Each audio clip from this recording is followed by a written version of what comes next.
সুপ্রিয় দর্শক, আপনারা যে যেখানে আছেন সবাইকে প্রীতি ও শুভেচ্ছা জানিয়ে আমি রতন তালুকদার লাইভ শুরু করছি নিউ ইয়র্ক থেকে। প্রতিদিনের যে আজকে একটু ব্যতিক্রম, এই কারণে ব্যতিক্রম যে আমার সঙ্গে একজন বিশেষ ব্যক্তি কে আপনাদের সঙ্গে আমি ইন্ট্রোডিউস করে দিব। উনি আমাদের সমকালীন প্রসঙ্গ নিয়ে কথা বলেন, বিশেষ করে রাজনীতির গবেষক এবং দীর্ঘদিন প্রবাসী কমিউনিটির অত্যন্ত সুপরিচিত মুখ। বাড়তি যে বিষয়টি সেটা হলো অত্যন্ত স্পষ্টভাষী এবং নিউ ইয়র্ক থেকে প্রকাশিত বিভিন্ন পত্রপত্রিকায় তিনি নিয়মিত কলাম লেখেন সমকালীন প্রসঙ্গ নিয়ে, বিশেষ করে রাজনীতির দিকটাই উনি বেশি লিখেন, কারণ হয়তো এইটাই যে রাজনীতি নিয়েই তিনি পড়াশোনা করেছেন। ওনার আরেকটি পরিচয় বলতে চাই, যদিও আজকাল মানে নিজের পরিচয়টাই সবচেয়ে বড় পরিচয়, আর ওনার নিজের পরিচয় নিজে একজন অন্যতম খ্যাতিমান মানুষ। তারপরও বলতে চাই, আপনারা জানেন যে আমাদের দেশের যে আইকনিক একজন ব্যক্তি অমর একুশের যে সেই অমর গানটি লিখেছিলেন প্রয়াত আব্দুল গাফার চৌধুরী। আব্দুল গাফার চৌধুরী সম্পর্কে ওনার চাচা। তো উনি একটি বিশেষ পরিবার থেকে এসেছেন, মানে এক জমিদার পরিবার থেকে এসেছেন। যাই হোক, খুব সাদামাটা লোক, খুব সাধারণ জীবন যাপন করেন তিনি, অত্যন্ত অভিজ্ঞ পার্সন। তো রাজা ভাই, আপনাকে আমার অনুষ্ঠানে স্বাগত। আপনাকে পেয়ে আমি অত্যন্ত ধন্য হয়েছি, কৃতার্থ বোধ করছি। তো আজকে আলোচনা শুরু করা যাক। আপনি প্রথমেই আমাদের দর্শকদের যদি কিছু বলেন। ধন্যবাদ রতন। আপনার অনুষ্ঠানে এই প্রথম, এবং আপনাকে আমি দীর্ঘদিন থেকে চিনি। আপনার যে বিষয়টা আমার কাছে মানে গুরুত্বপূর্ণ লাগে সেটা হচ্ছে আপনি বিনয়ী।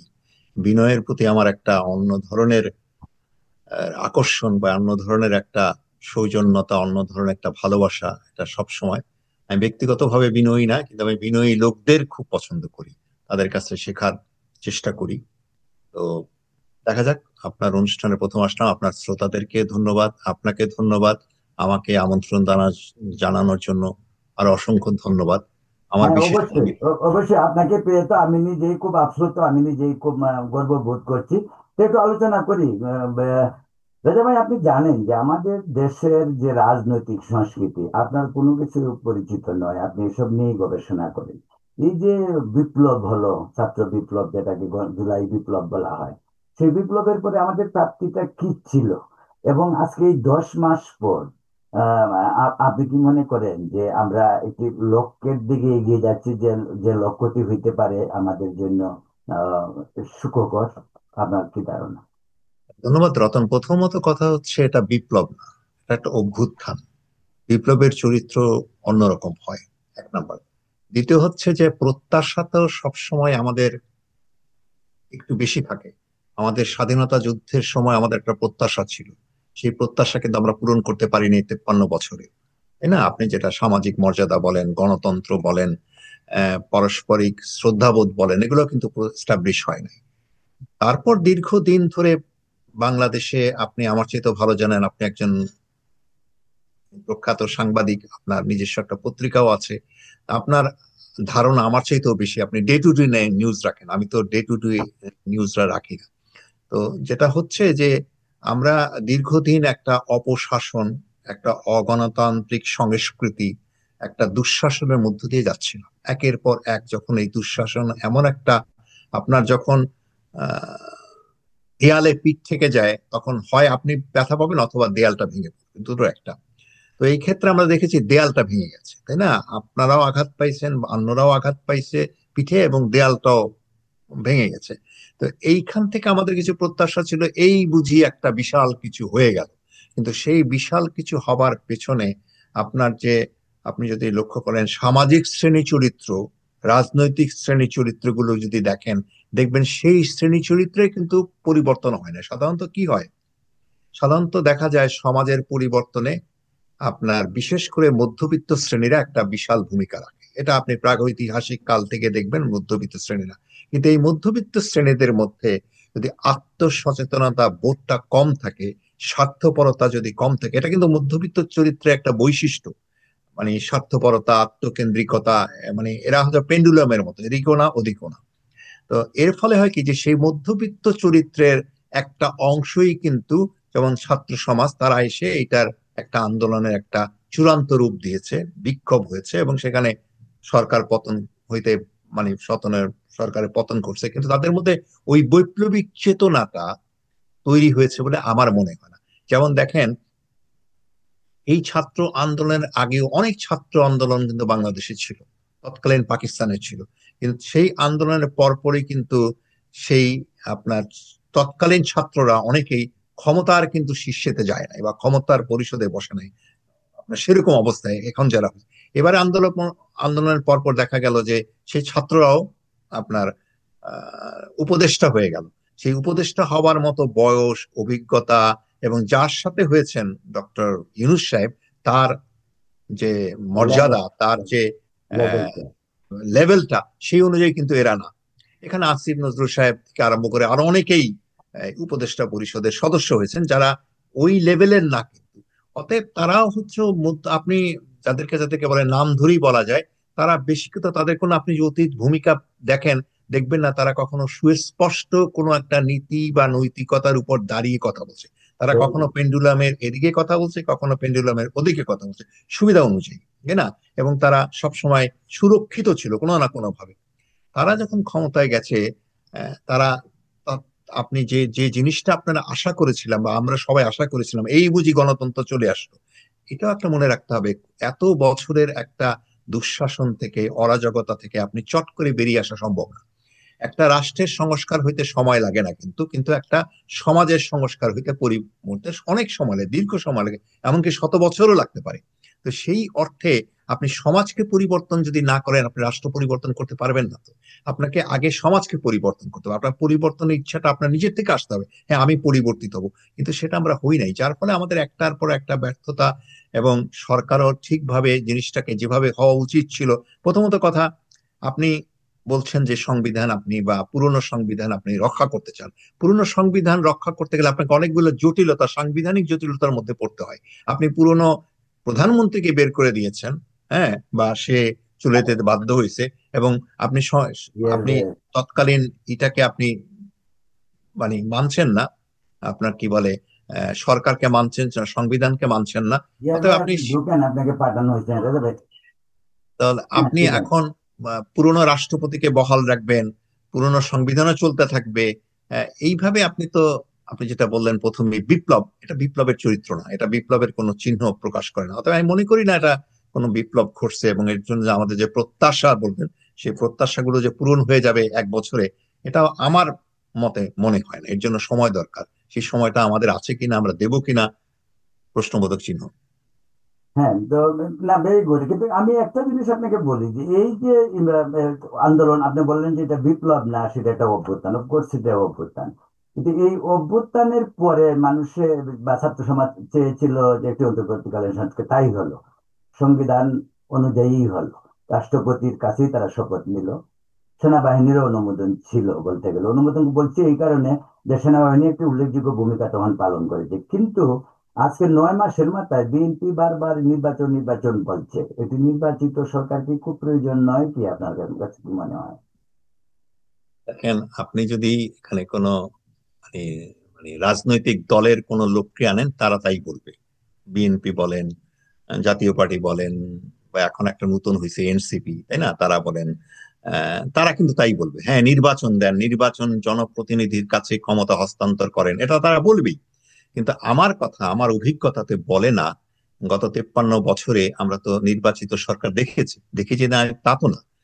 তো আমরা দেখি নাই যে সেই নির্বাচিত সরকার এসে আমাদের আসল কোনো সমস্যার, যেমন দুর্নীতি একটা বড় সমস্যা, আমাদের স্বার্থপরতা, আত্মকেন্দ্রিকতা একটা সমস্যা, আমাদের দেশের চাইতে দল বড় একটা সমস্যা, এইগুলোর কিন্তু কোনো পরিবর্তন আমরা দেখি নাই। মনে করেন, মনে করেন যে একটা, যখন বলে জনগণ আমাদেরকে ম্যান্ডেট দিয়েছে, আপনি বললেন, স্টেটমেন্ট বললেন, এখন জনগণ বলতে আপনি কাদেরকে বোঝান? এখন জনগণ কি সামগ্রিক জনগণ আপনাকে ম্যান্ডেট দিয়েছে, নাকি অর্ধেক আপনাকে ম্যান্ডেট দিয়েছে, বা অর্ধেক দেয় নাই? যদি অর্ধেক না দিয়ে থাকে, তাহলে তারা কি জনগণ না? এখন কথা হচ্ছে যে রাজনৈতিক দলের আপনার চিন্তা হওয়া উচিত যে আমাকে একটা জনগণ এর একটা অংশ সমর্থন করে, একটা করে না, কিন্তু আমি সবাইকেই সমর্থন করি, কারণ আমি তাদের কাজেই করতে আসছি। আমার রাজনীতি মানে সেবা, রাজনীতি মানে না ব্যবসা না, তাই না? এখন কিন্তু আমাদের দেশে তো মানে সেই ব্যবসায়ী এখন জিনিসটা। বড় হ্যাঁ, ব্যবসায়ীটা। হ্যাঁ, অতএব সেই অর্থে আপনি যদি বলেন নির্বাচন দিলেই বা নির্বাচন দেয়া উচিত, আপনি একদিক থেকে বলতে পারবেন হ্যাঁ উচিত। আর আমি হয়তো যদি বলি যে আমরা নির্বাচনে আমাদের অভিজ্ঞতাগুলো খুব ভালো না, আমাদের ইতিবাচক যদি অভিজ্ঞতা থাকতো যে নির্বাচিত সরকার এসে এই জনগণের পক্ষে কাজ করেছে, তখন একভাবে কথা বলতে পারতাম। কিন্তু এই মুহূর্তে আহ, আমার ব্যক্তিগত মনে মনে হয় যে আমরা যে নির্বাচিত সরকার, যেভাবেই হোক, রাতের ভোটে হোক বা জনগণের ভোটে হোক, নির্বাচিত সরকার দ্বারা আমরা বহু বছর ধরে লাঞ্ছিত প্রতারিত হয়েছি। হয়েছি। হ্যাঁ, অতএব সেই অর্থে এই মুহূর্তে একটা যখন সময় এসছে একটা হুম। বিশেষ পরিবর্তনের, সেই পরিবর্তনটা জন্য একটা নির্দিষ্ট সময় যদি আমরা অপেক্ষা করি, তাতে আমাদের কিছু ক্ষতি নাই। আমরা যদি দেশকেই ভালোবাসি, তাহলে দেশের মানুষের প্রতি যদি আমাদের আস্থা থাকে, আমাদের যদি দেশের মানুষের প্রতি আমাদের শ্রদ্ধা থাকে, তাহলে দেশের মানুষ আমাদেরকে ভোট দিবে একদিন পরে বা দুদিন পরে। এটা আমার আমার ব্যক্তিগত মত। রেজা ভাই, আপনার সঙ্গে কথা বলতে বলতে গিয়াস ভাই মানে আসলো। তো প্রিয় ভালো। দর্শক, আগের থেকেই কথা ছিল গিয়াস আহমেদ আমাদের সঙ্গে জয়েন করবেন, কিন্তু উনি একটু বিলম্ব করলেন। যে বিলম্বটি আমাদের কাছে ভালো লাগেনি, তবু প্রিয় মানুষ আমাদের। তো পরিচয় করিয়ে দিচ্ছি, আমাদের সঙ্গে এখন জয়েন করলেন নিউ ইয়র্কের একজন প্রভাবশালী ব্যবসায়ী এবং রাজনীতিবিদ। পাশাপাশি উনি দু দেশের রাজনীতির সঙ্গে খুব ভালোভাবেই সম্পৃক্ত। এক আমেরিকান মূল ধারা রাজনীতি এবং বাংলাদেশের প্রধান বিরোধী দল বা ছিল আওয়ামী লীগের আমলে, এখন বলবো আমি প্রধান দলই, বিএনপির একজন প্রভাবশালী নেতা প্রবাসে। তিনি একবার 2002 সালে তিনি এখান থেকে নির্বাচন করেছিলেন স্টেট সিনেটর পদে।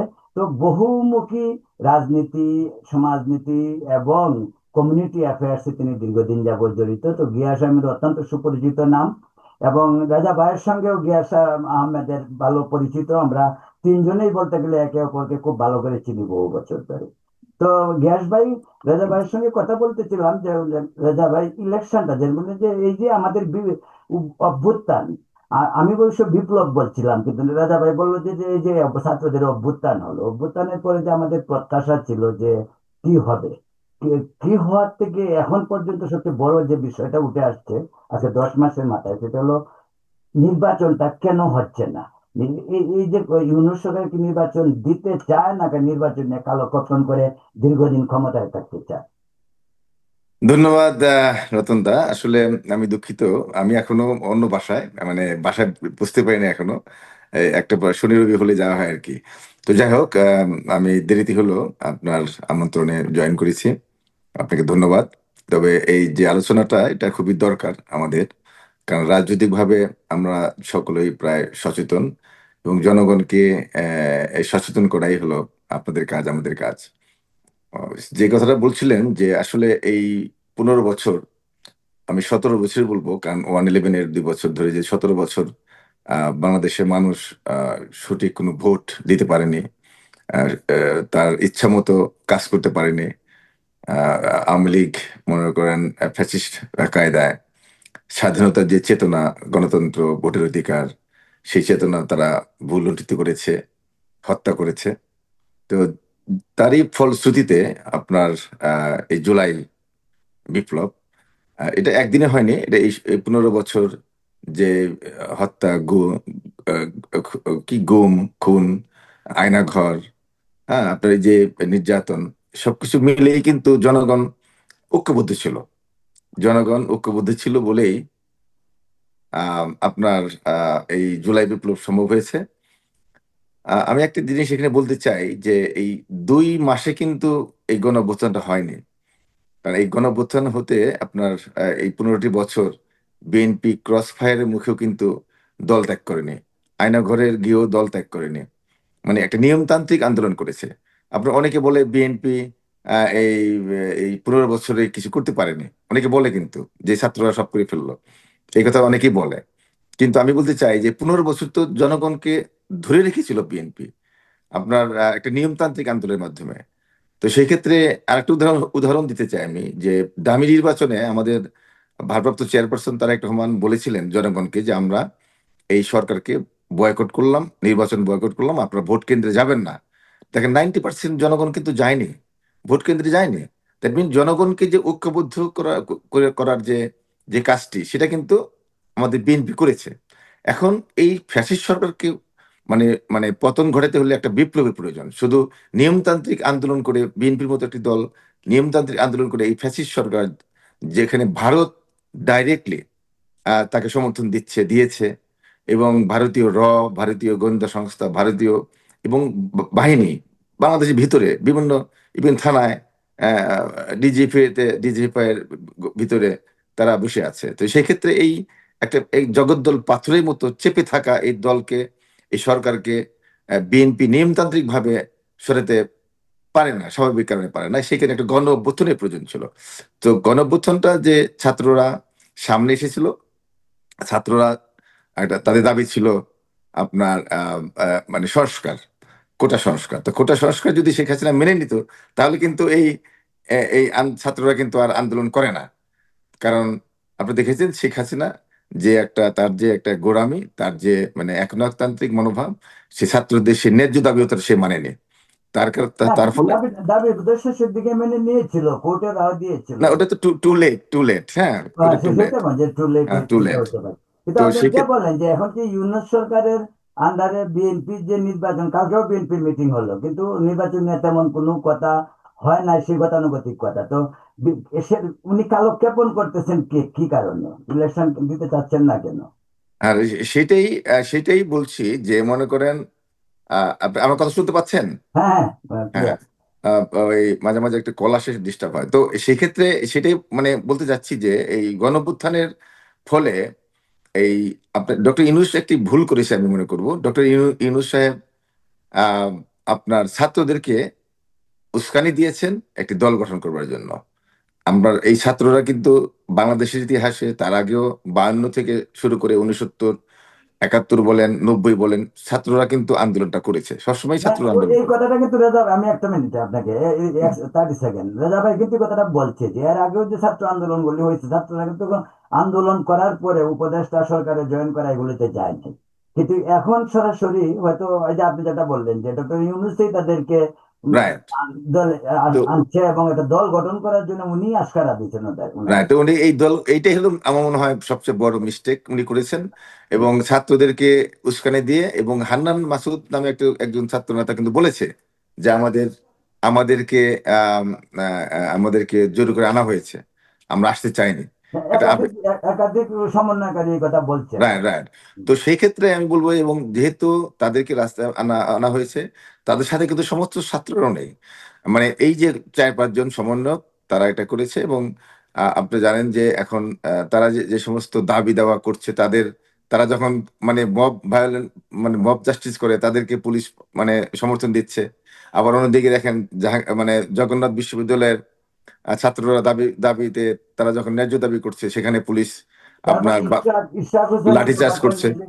এই ব্যাপারটা ওটা রাইট। অন্য বিষয়তে ঘটনা। আর ওই ছাত্র এনসিপি দেরকে মানে ঠান্ডা পানি দিচ্ছে। মানে এইভাবে এই যে একটা মানে যারা বৈষম্যের বিরুদ্ধে মানে আন্দোলন করলেন, তারা এখন নিজেরাই বৈষম্য সৃষ্টি করছেন। তো সেক্ষেত্রে আমি মনে করি ডক্টর ইউনূস সাহেব এই ছাত্রদেরকে উস্কানি দিয়ে একটা বড় ভুল করেছেন। কারণ ডক্টর ইউনূস সাহেবের এটা প্রয়োজন ছিল না, তিনি আচ্ছা, একজন এখানে এখানে প্লিজ আমি একটু রাজা ভাইকে একটা বিষয় জিজ্ঞাসা করতে চাই। সেটা হলো, রাজা ভাই আপনি কি মনে হয় যে ইউনূস সাহেব কিন্তু দুদিন আগে এটা সারা বাংলাদেশের সব ব্যাপারই কিন্তু আসছে যে উনি পদত্যাগের নাটক করেছেন। তো এই হঠাৎ করে এই পদত্যাগের নাটকে যদি হয়, আমরাও বলি যাচ্ছি ঠিক আছে এটা পদত্যাগের নাটক, কিন্তু ওই কথা উনি কাউকে বলেন নাই, বলছেন উনি নাহিদকে ডেকে নিয়ে। কেন পদত্যাগ যদি উনাকে করতে হয়, কিন্তু সব রাজনৈতিক দলকে বিএনপি সহ সকলকে ডেকে নিয়ে বলতে পারতেন যে আপনারা যা কারো অসহযোগিতার কারণে আমি আর পারছি না, আমি পদত্যাগ করবো। তো এটা কি পদত্যাগের বাহানা, সহানুভূতি নেওয়ার জন্য? কি মনে হয় আপনার কাছে রেজা ভাই?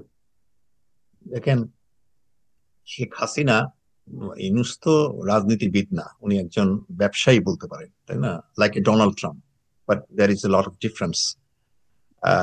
শেখ হাসিনা অনেকবার কিন্তু বলেছে যে আমি অমুক সময়ে রাজনীতি থেকে রিটায়ার করব। পলিটিক্যাল রেটরিক অনেক সময় অনেক ক্ষেত্রে অনেকে বলে, উচ্চারণ করে, তাই না? তো এটাকে ধরে নিয়ে আমরা কিন্তু আগাতে পারি না, আমাদের দেখতে হবে বাস্তব পরিস্থিতি কি। এর আগে আমি বলে নেই যে গিয়াসের কথাগুলো আমি খুব মনোযোগ সহকারে শুনছিলাম। সেখানে আমি খুব একটা বড় দ্বিমত করি না, কারণ হ্যাঁ, বাংলাদেশের যে অভ্যুত্থান ঘটে গেছে জুলাই আগস্টে, সেখানে কেবল বৈষম্য বিরোধী ছাত্ররাই মেইন ভূমিকা পালন করছে এটা আমি বলি না। এর পেছনে ডেফিনেটলি দীর্ঘদিনের বিএনপিরও অনেক ভূমিকা ছিল, অন্যান্য রাজনৈতিক দল যারা ছিল তাদেরও ভূমিকা ছিল, তো বিএনপি একটা বিশেষ ভূমিকা পালন করছে কারণ এখানে তার নেক্সট। সেখানে রাজা ভাই একটা কথা বললে, আপনি যে একটা ভালো পয়েন্ট ইয়ে করলেন। আচ্ছা, 5 সপ্তাহে আন্দোলন হয়, বিএনপি গত 14 বছর ধরে যে একটা আন্দোলন গ্রাউন্ড তৈরি করছিল, এটা কিন্তু খুব ইম্পর্টেন্ট, যে জিনিসটা কিন্তু ওরা অনেকেই বলতে চায় না এখন।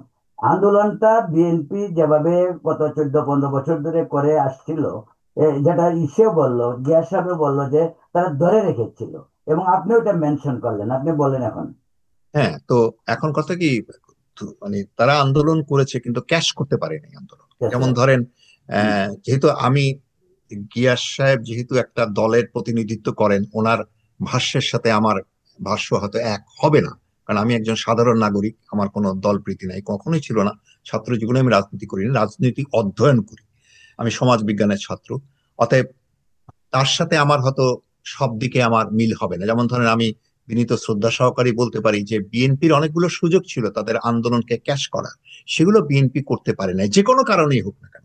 যেমন ধরেন, অক্টোবরে যে আন্দোলনটা হলো, যে সমাবেশটা হলো, মহাসমাবেশটা, সেখান থেকে কিন্তু বিএনপির নেতা নেত্রীরা যাই হোক না কেন, তারা কিন্তু মঞ্চ ছেড়ে না গেলেও পারতেন, বলতে পারতেন যে আমরা, let us arrest him here in this place on this spot, ঘটনাটা অন্যরকম চলে যেত। কিন্তু সেটা কিন্তু বিএনপি করে নাই। যে কোনো কারণেই হোক, কারণটা বড় কথা না, রেজাল্টটা বড় কথা। আপনি চেষ্টা করলেন কিন্তু আপনি চেষ্টায় বিফল হলেন, তাহলে আপনি বিফলটাই সবাই বলবে, আপনি চেষ্টা করেছেন কিনা সেটা কেউ বলবে না। অতএব বিএনপিকে আন্ডারমাইন্ড করে কোনো কিছু করাটা ঠিক না, এটা আমি বলবো, জোরের সাথে বলবো। কিন্তু পাশাপাশি আমি এটাও বলবো যে আসলে বিএনপির ভেতরেও অনেকগুলো, যেমন ধরেন, নাম ধরেই বলতে পারি, সালাউদ্দিন সাহেব। সালাউদ্দিন সাহেব দীর্ঘদিন ইন্ডিয়াতে ছিলেন, ভারতে এবং ছিলেন। তারপর ওখান থেকে উনি ফিরে আসছেন। ওনার চেহারায়, ওনার কথাবার্তায়, এতদিন একটা পরদেশ তাকে বন্দি করে রাখছে, তার কোনো চিহ্ন, তার কোনো ভাব বা তার কোনো বিদ্রোহ তার মধ্যে আছে নাই। না। সে কিন্তু খুব, মনে হচ্ছে হ্যাঁ, মাখন খুব টাখন খুব দিয়ে খুবই হাস্যোজ্জ্বল। ফুরফুরা হন, এটা তার মধ্যে, এটা হচ্ছে। যেমন ধরেন, এখানে আমি একটু মনে করাই দিতে চাই, বহু বছর আগে পাকিস্তানের প্রেসিডেন্ট মোশাররফ হোসেন ইন্ডিয়াতে গিয়ে একটা টাউন মিটিং করেছে।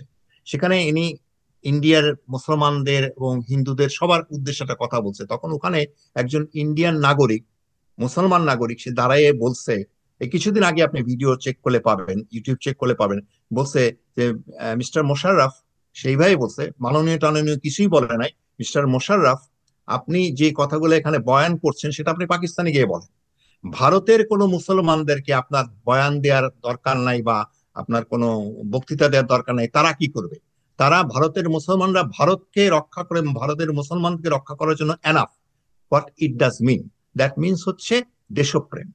এখন আপনি যদি চিন্তা করেন, সেই দেশপ্রেমটা কিন্তু আমাদের দেশে কিন্তু ওই রকম নাই। যে কোনো কারণেই হোক, আমরা বড় দেশ দ্বারা খুব বেশি রকম আমরা প্রভাবিত, এবং খুব তাদেরকে খুশি রেখে সবকিছু করতে চাই। এমনকি বাংলাদেশে যারা অন্যান্য মানে আপনার জনগোষ্ঠী আছে, তারাও কিন্তু, যখন আপনি আরেকটা উদাহরণ আমি দেই, অম্লান দত্তের নাম শুনছেন, উনি আহ, আপনার শান্তিনিকেতনের এক সময় প্রেসিডেন্ট ছিলেন, অত্যন্ত ভারতের একজন গুণী ব্যক্তি। উনি একটা রচনা লিখেছিলেন বহু বছর আগে, বাংলাদেশ ঘুরে এলাম। সেখানে উনি উল্লেখ করেছেন, ওখানে আমি যখন বাংলাদেশ ঘুরে যেতে ঘুরছিলাম, তখন একজন বৃদ্ধা আমার কাছে এসে বলল যে, বাবা, আমাকে আপনি ভারতে নিয়ে যান। আমি তাকে প্রশ্ন করলাম কেন? সে বলে, এখানে ভীষণ অত্যাচার হচ্ছে, আমরা বাঁচতেছি না, এই করতেছে সেই করতেছে। তখন সে, অম্লান দত্ত বলল, আমি তখন ওই বৃদ্ধাকে বললাম, দেখেন, ভারতেও কিন্তু আমাদের অনেক মুসলমানরা আছেন যারা অত্যাচারিত হচ্ছেন, ওকে, কিন্তু তারা কেউ কখনো বলে না যে আমি সৌদি আরব চলে যাব বা আমি পাকিস্তানে চলে যাব। অতএব আপনার দেশ এটা, আপনি কেন অন্য দেশে চলে যেতে চান? এই কথাটা বলার হচ্ছে, আমাদের মধ্যে সেই জাতীয় চেতনা, জাতীয় দেশপ্রেম, আমরা বিভক্ত, ভীষণভাবে বিভক্ত। আপনি আপনি যদি আরো আরো ইতিহাস চান, আমি আপনি ইতিহাস দেখাতে পারবো। আওয়ামী লীগ গত 53 বছরে বাংলাদেশের সংখ্যালঘিষ্ঠদের উপর যে ধরনের অত্যাচার করেছে, তাদের যে ধরনের সম্পদ লুট করেছে, এটা অন্য কোনো দল করে নাই। দাদা অতএব ভাই, কিন্তু সময়, তাদের প্রতি একটা দাদা অনুভূতি। ভাই, আমরা একদম সময়ের খুব কাছাকাছি, খুব বেশি সময় হাতে নেই। গ্যাস ভাইয়ের কাছে আরেকটি প্রশ্ন করব, তারপর আমরা মানে ক্লোজ করব আর কি। তো থ্যাংক ইউ রাজা ভাই আপনার বক্তব্য। গ্যাস ভাই, বিএনপি এই যে পদত্যাগ নাটক যেটা বলছিলাম আমি, সেটাকে কি আসলে কি মনে করেন যে স্যার কি ইলেকশন দিতে চায় না? বিএনপি কি ইলেকশন চায় আদৌ? না, আমি মনে করি এই পদত্যাগ নাটকে দুইটা হতে পারে, যে এনসিপি যেভাবে আপনার আন্দোলন করছে, এনসিপি কিন্তু টু মাস করে ফেলতেছে, তো সেটা হয়তো তার কাছে ভালো লাগেনি। কারণ আপনি দেখেন এই এশরাক হোসেন, সে জনতার মেয়র হিসেবে পরিচিত, কারণ সে কিন্তু জীবন বাজি রেখে এই ফ্যাসিস্ট সরকারের বিরুদ্ধে ঢাকা শহরে আন্দোলন করেছে। আন্দোলন করে সে তার জনসমর্থন সে, আপনি দেখেন জনতার মেয়র হিসেবে সে স্বীকৃতি লাভ করেছে। দ্যাট এই মিন সে, আন্দোলনটা বিএনপির আন্দোলন ছিল না, তার তার নিজের তার আন্দোলন। রিস্ক ছিল, তাকে গুম করার রিস্ক ছিল, তাকে মানে হত্যা করার রিস্ক ছিল। সেই রিস্ক নিয়ে কিন্তু আন্দোলনটা করে সে, ওই তৎকালীন সে একটা মামলা করেছে, এবং সেই মামলায় বিচার বিভাগে আদালতের মাধ্যমে সে রায় পেয়েছে, নির্বাচন কমিশন গ্যাজেট মানে প্রকাশ করেছে। তারপরে আপনার এই আপনার কি বলে সজীব, কি সজীব, নাম কি আসিফ সজীব, সাজিদ আসিফ সাজিদ মাহমুদ সজীব, সজীব ভুইয়া। সজীব ভুইয়া, হুম। সে এটাই দিচ্ছে না। কেন দিচ্ছে না? কারণ লোকে দেখেন, সে একটা যে প্রশাসক নিয়োগ করেছে তার নিজের লোক। সে সে তার নিজের লোকে করছে আচ্ছা, না। এখন প্রশাসকের যা বলবে তাই করবে, এখানে ব্যবসা বাণিজ্য আছে। ইতিমধ্যেই এই এনসিপি তদবির বাণিজ্য করছে। এই আপনার ঢাকা শহরের যে মেয়রের যে কাজগুলি সে করছে, এবং এই শীতল পানি, তাদের আন্দোলন করলে শীতল পানি মানে দেওয়ার ব্যবস্থা এই প্রশাসক করবে। তো সেই কারণে দেখেন, এই একটা আদালতের রায়কে মানে অমান্য করে আদালতকে কিন্তু কি কটাক্ষ করে এসে বক্তব্য দিচ্ছে। এবং পাশাপাশি দেখেন বিএনপি না মানে ইশরাক হোসেনের যে যারা ঢাকাবাসী, বিএনপি যারা ঢাকাবাসী, তারা কিন্তু আন্দোলনের ডাক দিয়েছে। তো এই পরিস্থিতিতে কিন্তু আমি দেখলাম যে ডক্টর ইউনূস তাদেরকে ডেকেছে। হয়তো তাদের উদ্দেশ্যে বলতে পারে যে তোমরা যে টুমাস করতেছো, আমি তাহলে আমি হয়তো থাকতে পারবো না তোমার কথা না শুনলে, এটা হইতে পারে। তবে আমি মনে করি যে এটা আবার নাটক হইতে পারে, যে আমি একটু, কারণ তার তো কিছু সমর্থন আছে। তো সে এই কথা বলে হয়তো সে একটা মানে বোঝাতে চাচ্ছে রাজনৈতিক দলগুলিকে, একটা থ্রেট দিচ্ছে যে আমি হয়তো মানে চলে যাব। তবে তিনি যদি চলে যান, আমি আজকে একটি ওই যে লেখা লিখেছিলাম ফেসবুকে, দেখবেন যে আজ তিনি চলে গেলে তার তো কোনো লস নাই। কারণ তিনি এই 9 মাসে তিনি আপনার তার তারপর আর সব করে ফেলছেন। সাফ করে ফেলে জেল তার মুখে পড়েছেন। সে ছয়শো ছয়শো সিক্সটি চারটি সিক্স মামলা কোটি মুকুব টাকা, করছেন তিনি। হ্যাঁ, 600 430 কোটি টাকা। 666 কোটি টাকা কর্মকুব করেছেন। তারপরে 4,000 কোটি টাকা তিনি কর্মকুব করেছেন গ্রামীণ, উনি বিশ্ববিদ্যালয়ের অনুমতি নিচ্ছেন। এবং এবং আদম ব্যবসার লাইসেন্স নিয়েছেন। তারপর বড় কথা কি জানেন, তার যে প্রতিষ্ঠানের 25% এটা সরকারের ছিল, জনগণের ছিল, সেটা কমিয়ে 10% নিয়েছেন। আবার এই কারণে তার তো এবং লস এবং নেই। দুদকে ওনার একটা মামলা ছিল, সেই মামলাটাও তিনি মানে রাইট, তো বিশ্বাস এখন করেন। সে, তার যে এত ব্যবসা প্রতিষ্ঠান বিশ্বব্যাপী, তার ব্যবসা আছে, আপনি আমেরিকা সহ অস্ট্রেলিয়া বিভিন্ন দেশে তার গ্রামীণ ব্যাংক বা গ্রামীণ প্রতিষ্ঠান আছে। তো সেই ক্ষেত্রে তিনি তো সেগুলি হ্যান্ডেল করতে পারবেন। অথবা এনসিপি উনি পদত্যাগ করে এনসিপি তে জয়েন করতে পারেন, কারণ এনসিপি তো তিনি সৃষ্টি করেছেন, এনসিপির তিনি প্রেসিডেন্ট হতে পারেন। তো অনেকগুলি অপশন তার খোলা আছে। তো সেই ক্ষেত্রে তিনি পদত্যাগ করলে তার কোনো লস নেই। লস হবে হয়তো মানে জাতির লস হতে পারে, একটা গণতান্ত্রিক ধাক্কা, একটা আচ্ছা, একটা জিয়াস একটা আহমেদ, সরকার ধাক্কা লাগতে পারে। সেই ক্ষেত্রে আমি মনে করি যে, তবে উনি পদত্যাগ করলে যে দেশ চলবে না তা তো না, অবশ্যই বাংলাদেশের একজন হাল ধরবেন, এটি তত্ত্বাবধায়ক সরকারের মাধ্যমে নির্বাচন দিবেন। এখন তো কাজটা নির্বাচনের ব্যাপার, এবং সংস্কার যা করার 9 মাসে কিন্তু এই সংস্কারের কিছুই হয় নাই। তাহলে এই সংস্কার করে আপনি সময়ের কালক্ষেপণ করছেন। ইভেন দেখেন আজকে আজকে 4 জন আহত, যারা মানে চোখের, যারা যারা চোখ নষ্ট হয়েছে এই জুলাই বিপ্লবে, তারা আজকে বিষ খেয়েছে, যে তাদের চিকিৎসা হচ্ছে না, তাদের কোনো অনুদান নেই। তাহলে 9 মাসে আপনার তারা কিন্তু সুচিকিৎসা করতে পারেনি, এবং যারা আহত নিহত হয়েছে তাদের পরিবারকেও তারা হেল্প করতে পারেনি। তো সেক্ষেত্রে আমি বলবো যে এই 9 মাসে তারা ব্যর্থ হয়েছে। এই কারণে কিন্তু বিএনপি বলছে যে যত দিন যাবে তত কিন্তু আরো খারাপের দিকে যাবে। কারণ হলো যে এই প্রশাসনের ভিতরে আওয়ামী লীগের দোষরা বসে আছেন, তারাও চায় না। তাদেরকে ডক্টর ইউনূস যদি মনে করেন মন থেকেই একটা কাজ দিলেন, একটা একটা একটা মন্ত্রণালয়, সেই মন্ত্রণালয় তো কাজ করছে না। আপনি যাকে কাজটা দিয়েছে সে তো চায় আরো দীর্ঘায়িত করতে, সে চায় ক্ষমতা ভোগ করতেছে, জিয়াস সেও ভাই, কিন্তু কাজটা রেজাল্টটা দিচ্ছে না। তো ডক্টর ইউনূস সাহেব যদি মনে করে যে আমি এই 3 মাসে সব শেষ করে ফেলবো, ইউনূস সাহেব একা পারতেছেন না, কারণ তার চারপাশে যারা আছেন তারা ক্ষমতালোভী, তারা তারা ক্ষমতা দীর্ঘায়িত করতে চান। গ্যাস ভাই মানে চমৎকার আলোচনা করছেন। সময় হাতে একদম কম। আমি রাজা ভাইকে 1 মিনিট, তারপরে আপনাকে 1 মিনিট দিয়ে ক্লোজ করবো। 2 মিনিট আমাদের হাতে আছে। রাজা ভাই, আপনি কি বলতে চান? এই যে উনি বললো যে ইউনূস সাহেব চলে গেলেও ক্ষতি নেই, কারণ ওনার জাল প্রার্থী তার তিনি পেয়ে গেছেন। এই অভিমত আপনি কি মনে করেন? কারোর এই জন্যই এক কোনো মিনিটে পথ কারোর জন্যই কোনো পথ কখনো শূন্য থাকে না। আমি শুধু এক লাইনেই বলবো, আমি এ- এখন ধরেন এই বছরে বা 6 মাসে যদি ইলেকশন হয়, নিশ্চয়তা আছে কি? আমি বিনীত শ্রদ্ধা সহকারে গিয়াসকেই প্রশ্ন করছি সরাসরি, আপনার ইলেকশন হলে বিএনপি আসবে, দেশে। এটা সুনির্ধারিত না, অনেকটাই, এটা নিশ্চিত। রাইট? তো এখন নিশ্চিত বলতে পারি না ইলেকশন না হওয়া না, পর্যন্ত। আমি নিশ্চিত বলতে পারি, আপনি কারণ অনেক আপনি অনেক বলতে পারেন, অনেক হ্যাঁ। গ্রাউন্ড লেভেলের খবর আমরা রাখি, হ্যাঁ, তো সেটা হ্যাঁ, বলছি। কিন্তু কিন্তু তাতে কি আমাদের বিরাজমান রাজনৈতিক অস্থিরতা, সামাজিক দুর্নীতি, রাজনৈতিক দুর্নীতি, অর্থনৈতিক দুর্নীতি কমবে? কমবে না। এবং ওকে, অন্তত একটা পলিটিক্যাল সিস্টেমে আমরা পড়বো। রাইট। তা আমি 1 মিনিটেই বলবো, সেটা হলো হুম, যে দেখেন, হুম। আমাদের বিএনপি চেয়ারপারসন তারেক রহমান যখন দেখলেন এই 15টি বছর যে কিভাবে মানুষ স্বৈর শাসক হয়ে যায়, কিভাবে এই গণতন্ত্র মানে আওয়ামী লীগ হত্যা করেছে, তো সবকিছু মিলে তিনি কিন্তু 31 দফা দিয়েছেন সংস্কারে, যে যে ভারসাম্য, যে যে প্রস্তাবনা করেছেন ক্ষমতার ভারসাম্য, যাতে বিচার বিভাগকে প্রশাসন কন্ট্রোল না করতে পারে এবং ন্যায় বিচার প্রতিষ্ঠিত হয়। একজন প্রার্থী পরপর আহ, দুইবারের বেশি থাকতে পারবে না, বা গ্যাপ দিয়ে আসতে হতে পারে, এই ধরনের যে অথবা 2 কক্ষ বিশিষ্ট ভারসাম্য, অনেকগুলি 31 দফাটা কিন্তু আপনি যদি পড়েন দেখবেন যে আগের বিএনপি আর এখনকার বিএনপি কিন্তু এক নয়। তো সেক্ষেত্রে আমি মনে করি যে এখন যে অবস্থাটা বিরাজ করছে, একটা সেনাবাহিনী একদিকে, আপনার প্রশাসন একদিকে, মানে ছাত্ররা একদিকে, সবকিছু মিলে কিন্তু একটা ঘোলাটে পরিস্থিতি। সবাই ভাবছে কি হচ্ছে দেশে।